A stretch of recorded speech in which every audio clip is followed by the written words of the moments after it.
studio production begins in 5, 4, 3, 2, 1. Hello and welcome to United Way Update. I'm your host, Amy Leppins with United Way of the Lower Eastern Shore. Joining me today is the chair of our Women United Affinity Group, Lois Hartstein. Lois, welcome. Oh, thank you. Welcome. Thanks for inviting me. So let's get started with hearing a little background about you, your family, your involvement in the community, your work history, that type of thing. Okay, great, thanks. Okay, I am retired officially now, which is a wonderful feeling. I worked with Intervet or Shearing Plow or Merck or whatever you want to call it at the moment. It's changed hands many times, but in the animal health business and regulatory affairs, and I did that for 23 years. I've actually just relocated to Maryland in the last year, and I lived in Delaware all my life. So during that time, between working full-time and raising 3 children, I also was very active in the community in Laurel with a women's group, the Laurel Lioness, and I volunteered a lot at the school, helping children read and getting some programs underway, because I feel like it's really time to give back. And when you have small communities and you have the time, it's really your responsibility to step up and do that. So, you know, being involved in situations and places like the United Way is really nothing new to me. It's something I've enjoyed all my life. So you moved here about a year ago. Mm-hmm. How did you get involved with United Way? Well, I was somewhat recruited. My son, Jim Hartstein, is the chairman of the board of the United Way of the Lower Eastern Shore this year. And he knew that I was very much involved in these other programs, of course, a while ago. And he said, Mom, a couple of years ago, actually, he said, when I get to that point, we've been wanting to start a Women United group. And he explained to me what it was. He said, and I said, you know, I have the perfect person for that. I have someone that has the energy and the know-how to get these things started.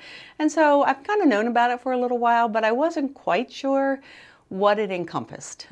So I was quite happy when I got to meet just about a year ago with Kathleen and with Kathy Thomas, just to go over the particulars and what they were looking for.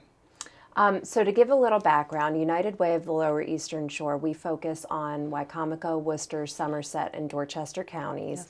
We focus on programs that are in education, health, and financial stability. And we have our own direct programs that we offer, and we support other nonprofits in the community with the big focus of providing opportunities for, we actually impact over 84,000 people in our 4-county area every year, which what it boils down to, we say 1 out of every 3 people, but chances are every person in our community at one point or another has been impacted by United Way, whether it's their family, whether it's a friend of the family, directly or indirectly, someone's been impacted. So we are part of a national group of United Way, actually a worldwide group of United Ways, and Women United is not something new to United Way. It's in a number of communities across the United States, but we wanted to bring it here. Right. So can you talk a little bit about how that evolved and what exactly is Women United? Okay, so the history is, as I understand it, in 2002, the United Way launched Women's Leadership Councils, and they were, again, as you said, affinity groups, and they were focused on helping women and children, I believe, in those, and probably in the areas that you mentioned. And then in 2016, they rebranded it from Women's Leadership Councils to Women United, and then it really sort of took off. And so what you do, you can make whatever, you can do whatever you want with the Women United, which is really nice. You know, there's no set rules that said you have to advocate for these things or you have to fundraise or you have to do it. You can see what fits your community. So what we did is we asked me if I would be the chair, and I said, yes, of course. And so we got a steering committee together. And we started. Who was on that steering committee? Oh, wow. It has evolved a little bit. So we have Ginny Reed-Matern, we have Jan Perdue, Kathy Thomas, Connie Strout, I'm not really good with names. Mary Angela Baker, Laura Rodriguez. You have to forgive me, I'm new to the neighborhood, so some names I'm not quite good. But and we are adding people as we get along. But we started meeting last June, and we really talked about what is our focus. And we realized that there are several other women's groups within our community, and we don't want to step on toes, and we don't need to repeat things that other people are doing. So we really looked for a way that we could service our community in our own niche. And what we came up with is that we really are service oriented. We're not just raising funds and not that that's not an important thing, but we're not giving out scholarships and things like that. We are the hands-on group, realizing that schools most of the time don't have the number of volunteers that they once did. Mothers could go in and spend a couple hours with kids or things. That doesn't happen. And mostly the schools are both parents are working. And then also there's just say after school programs and things like that that our children grew up with. They're not there anymore simply because they just don't have that manpower to do it, or women power in this instance. So we decided to be a service-oriented group. And so from that we said, well, okay, we want to look at programs. What can we do? And realize that we'll select a couple of programs, we'll introduce those, we'll see if we have interest in our group, that's the first thing, and then have it evolving again, because it may be something that works now but may not work 2 years from now, or we could react to an event. Maybe there's a crisis somewhere and they just need people to go in and help, so we can do that. So we decided it was strictly service-oriented, which makes it a little different than some of the other groups, and it's been successful. I was pleasantly surprised to see the number of women that just stepped up and said, yes, that's what I've been looking to do. I want to go in and spend some time. So what we did, how we got our members, we said, well, instead of asking people for additional donations at this time, we went to the donor base that's already in the United Way, and we looked at any women of the $500 or above level, and automatically made them a member of this group. And then started sending out information and explaining what we were doing. Again, we had a great response. We talked about the steering committee, what kind of projects we wanted to do, and we came up with 2 projects, which we will talk a lot about, 2 of them, Read to Succeed and Girls on the Run. And we started sending information out to this donor base that we already had. And we got a great response. We had a kickoff last September at the United Way office. We had quite a few people show up and a lot of enthusiasm in the room. And as I said, just really couldn't wait to get started. Great. It sounds very, very exciting. So how does someone go about becoming a member? Or, say I'm sitting at home watching this and I want to get involved. What's the best way to do that?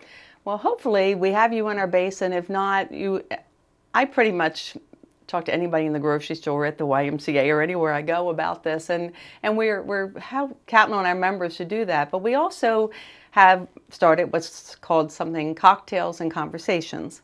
And in that, we do it quarterly, and we just send it out, and we invite people, and people from the reading clubs to, again, anybody you meet. I met someone the other day, came to my house for a donation, and I said, oh, come, and I think they're coming.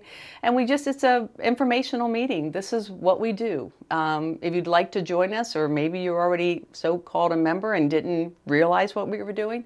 So we have one, and in fact, we have one next week, and it'll be from 5:30 to 7:30 at the United Way office on April the 11th.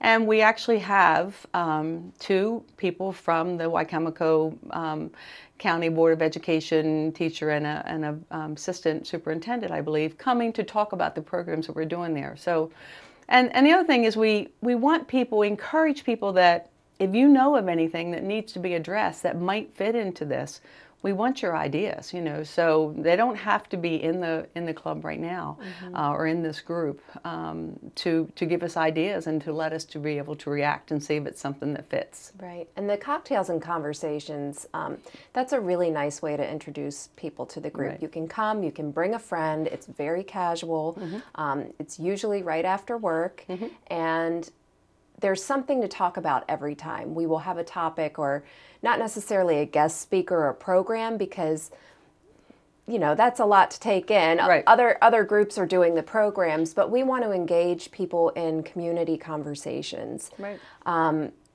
And I do want to stress that for anybody who's thinking, well, $500, that's difficult.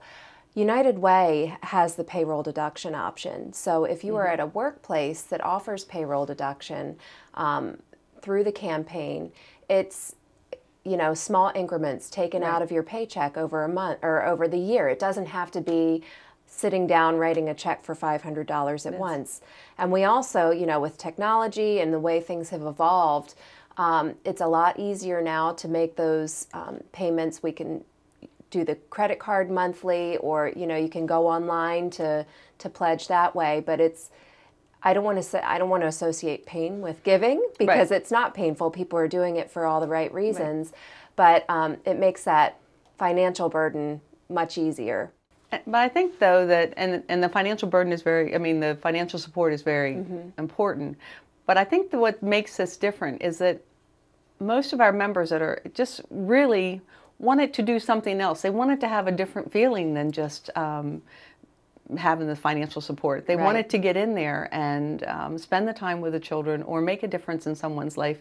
And it's probably been as rewarding to them as it has to the children on the other end. They're receiving that at the programs we have. I can't tell you how many conversations I've had with people at the gym, or just, running into different women in different situations. And when I tell them about this group, they're saying, oh, that's exactly what I've been looking for. I've been wanting to get involved. And most of the women that I talk to are working full time, and it's difficult to find time in the schedule, but this group makes it easy. Yeah. We have options they can choose from, and I know one woman has gotten involved with the Girls on the Run program. She's been showing up to help out. She actually teaches middle school, and she was saying, I tutor someone after school. It's kind of put the bug in me or whatever. I want to get more involved, and this has been giving me a great opportunity to reach out and impact more people in our community. Right.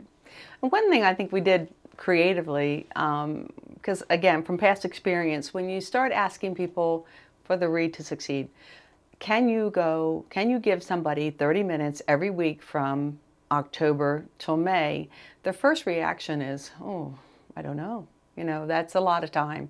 So we actually set it up in partners or in teams, if you will. And we said, find yourself someone that you can share that time with. So now it comes down to 30 minutes every other week or every 3 weeks. And between the time the schools are out or whatever it's really, when you add it all up over the year, it's not that much time, but it's very doable. And we also have a substitute list, if you will. So if neither one of you can do it, we have a group of people that we can just sort of call and say, do you mind? And I'm on that list, and if I'm in town, of course, we go in. And where it's important to the student to have some continuity, of course, they really just want someone to come and spend their 30 minutes, because believe me, they know it's Tuesday at 10:30 or whatever. And if you're not there, you better, someone should be. Let's talk about Read to Succeed. Okay. Tell us about the program and all the details. Yes, it was exciting. We actually, one thing I want to say about our programs, we decided as a steering committee that we wanted to take tried and true programs. We certainly want to be successful at the get-go. We don't want to, do something that only half-heartedly. So when we went to convention, which we'll talk about in a little bit, we learned about the Read to Succeed, and it has been implemented by several Women United groups before. And the thing about it is that it has a lot of the measurables in it that United Way is very much focused on. I mean, we want to make sure that we are making a difference in these children's life, and there's a feel-good component to it as well.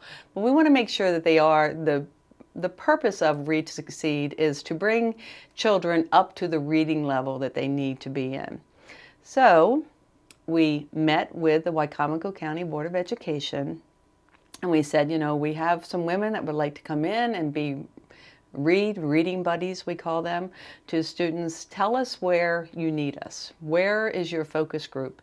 And so they selected second and third graders that need, they're sort of on the bubble, if you will, and they just need a little bit of extra attention one-on-one that in a busy classroom situation doesn't always happen, and there may not be a whole lot of support or time from parents, or again, if they're working shifts and things like that at night to do that. So that's how that got started. And I'm pleased to say that we had initially 38 volunteers or members going in, servicing 25 students at the Glen Avenue School, being reading buddies, and now we're up to 45. We've added another group because they said, gee whiz, you know, there is a group in the afternoon in third grade that could really use your help, because the teachers are seeing the difference as well. And so we've added another 7 volunteers, I think, and 5 students. So again, to have that kind of turnout in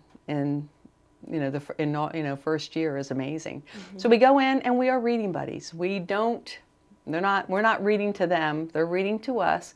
And we had wonderful training from the Wicomico County Board of Education, came in and did a complete training. They took care of all the background checks and all that sort of thing. And it was interesting when we met with the principal of the school and the vice principal, they almost fell off their chairs. They just couldn't believe that they had this blessing of women that wanted to come in and lend a hand. So they were more than cooperative, and selected the students and got us all married up with who we were going to see, and it works out well. So you go in 30 minutes every week, somebody goes in, and that child looks forward to it, and you help them with comprehension, trying to look at the punctuation at the end of the sentence, spelling, hearing out words, that sort of thing. And it's not, you don't have to be a teacher to know how to do that. And of course, some mentoring comes into that a little bit, because they can't wait to see you and you don't know what they're going to tell you. And, it's always the element of surprise there. But it's probably, I say it's the best 30 minutes of your week most of the time, because they just cannot wait to see you. One special bonus we got to add to this year, and it happened as a fluke, really.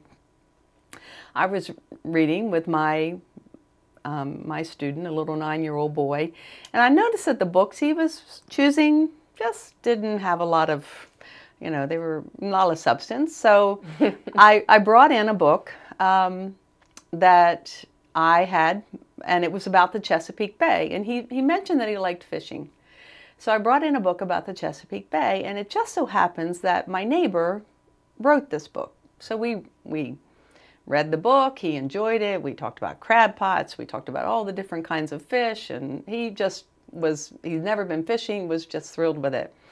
So I shared with the principal afterwards that this, and I happened to know the author, and that maybe the United Way would like to, donate some books. And you can't give one-on-one gifts, but maybe to the library or something. Well, she was thrilled. And she said, well, we have a literacy month, and we've been looking for something like that. So long story short, the author came in a couple of weeks ago.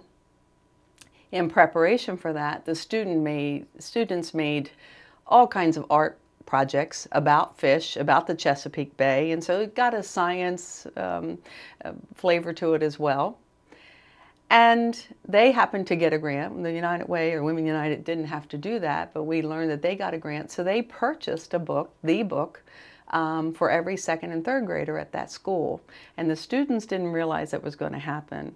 And first of all, they were shocked to know that normal-looking person that lives down the street is actually an author. She did a great job explaining how she wrote the book, and that they too are authors in some sense, because they're writing their stories, and this is how it gets done. And then when they presented each one with a book at the end, it was just a day I'll never forget. So I'd like to say that, the United Way or the Women United did bring that to them, and that's this very special, moment that I'm sure they'll probably remember most of their lives. My mom is actually one of the volunteers, and she really enjoys it. Funny. And she does it with a girlfriend of hers. And one thing they've talked about is moving the students up levels. So the reading that you select, are they moving up levels, or is that something that they get tested on in school? Well, they do get tested on in school. Okay. Yes, they do that. But then the teachers will prepare a selection of books. Okay. And again, you know, my guy she has the books, but his selection of that selection is not as challenging as it should be, maybe. So, you know, by just giving them some encouragement. So the teachers are monitoring, you know, making sure that they're going up a level each time, you know, because that's the whole purpose, Right. is to give these children the extra time they need. Well, and as you said at our upcoming Cocktails and Conversations, the Assistant Superintendent Rick Briggs and then the Vice Principal at Glen Avenue, Chelsea Seabreeze, will be Yes. attending to talk about the impact of the program on those students. And this is something that, with the more volunteers that we get, we can touch the lives of more students in our community. So this is something that we would like to expand beyond Glen Avenue. There are so many schools, not just in Wicomico County, in Somerset, Dorchester, and Worcester, that could really use this program. Right. And that is, we've talked about, that is our goal, is to take it at least one team to the other counties, and then to try and see what else. And I would like to sit down with the Wicomico Board of Education again, or the other county Board of Educations again, by May of this year, you know, to get that rolling so that we can get enough volunteers. Now, truthfully, we didn't go in until October, and that's about right, because once school starts, and then they have to do all the testing to see where these children are on their levels after the summer break. So it's about October that you start. But I do want to be able to get enough volunteers in place and get the teams that were going to be effective. So, I mean, that is the goal, is to move forward. And I think from our successes that we've had so far, I don't anticipate that it's going to be a problem getting enough people to go. Great. You mentioned the conference that you attended. Can you describe or discuss some of the things that you learned? I know that was a fun trip for you. It was fun. It was really fun. It was in Cincinnati, and it was a nice time, but the energy in the room, as you can imagine, with all those women in the room, and there were groups from all over the United States there. The energy was amazing. A lot of them were very, I'd say, mature groups, because what they've done, they were these women's leadership councils that have been going on. They did rebrand in 2016 to be Women United. But, you know, they have a lot of experiences. And the nice thing about it was there were certainly some cities. You know, I sat with the people from, you know, some of the bigger cities in Florida or, you know, California. And, you know, they bring in big names to be their speakers, and I thought, you know, but then we met with some smaller groups, you know, the size of our communities, and to see what we could do. So it was exciting to hear about and to share, you know, what are the obstacles? How can we get better at this? And so just to have all those women there, and the outreach after that has been, you know, what can we do to help? We're so glad you're expanding. So I think it's worthwhile, and we have shared that with our steering committee. One of the programs that you mentioned that you took, I believe you took this away from the conference, is Girls on, or no, this is something that you were involved in Delaware. In Delaware, right. What is Girls on the Run? Girls on the Run is not a running program. And when we went to the training, they were quick to tell us that. It really is a physical activity, positive development program for girls. We have lessons every week. We meet twice a week for 10 weeks. There's a lesson involved in every one of them. We do that first. We talk about confidence. We talk about setting goals. We talk about what it means to be a member of a team. And so we are attracting girls that are going through that awkward age, that have a lot of peer pressure and want to just be a part of these things. And it just so happens that we have physical activity, which gives you the confidence later.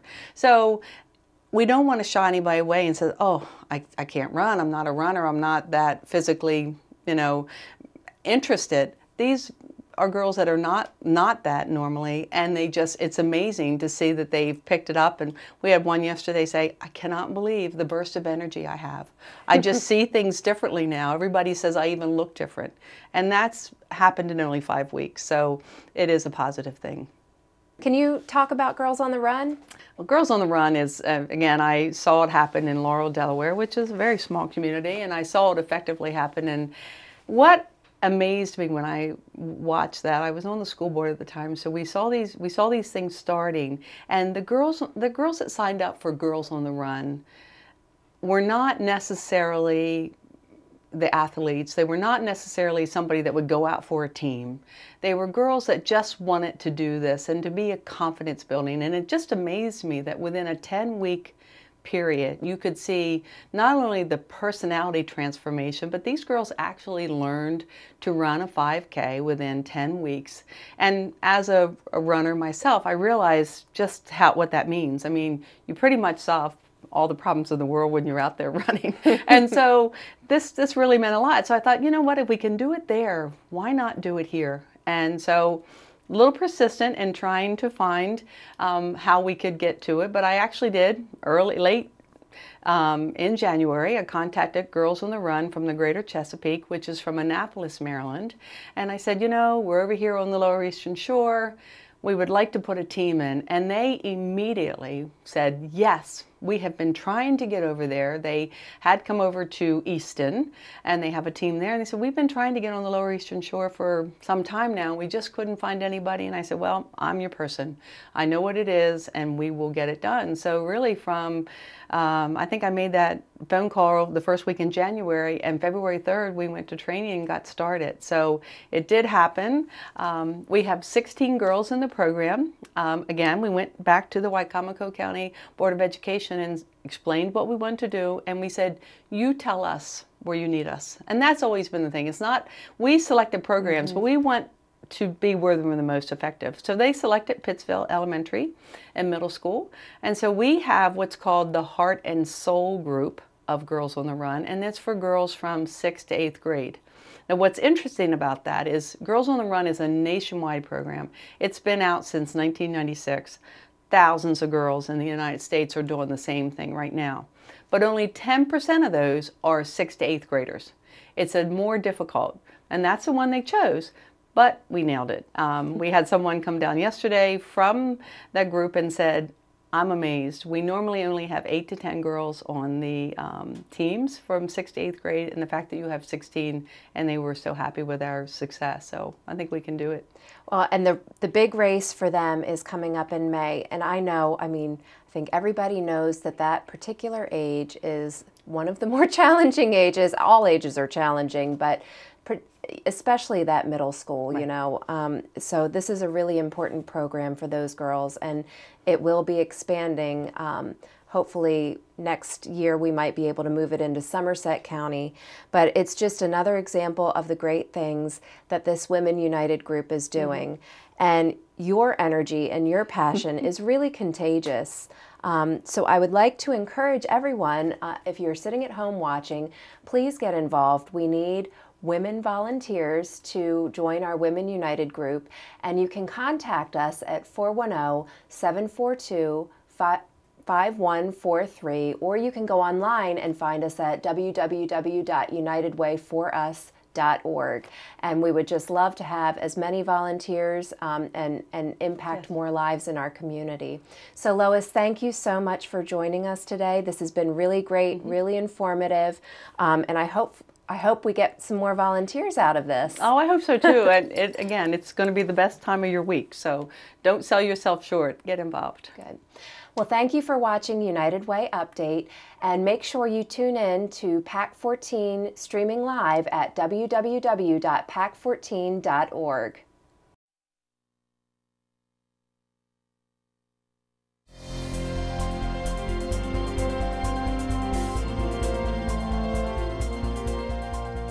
Would you like to see your community organization or nonprofit group featured on PAC 14? To get started, contact us at 410-677-5014 or visit our website at www.pac14.org. PAC 14 is a great way to connect with your community.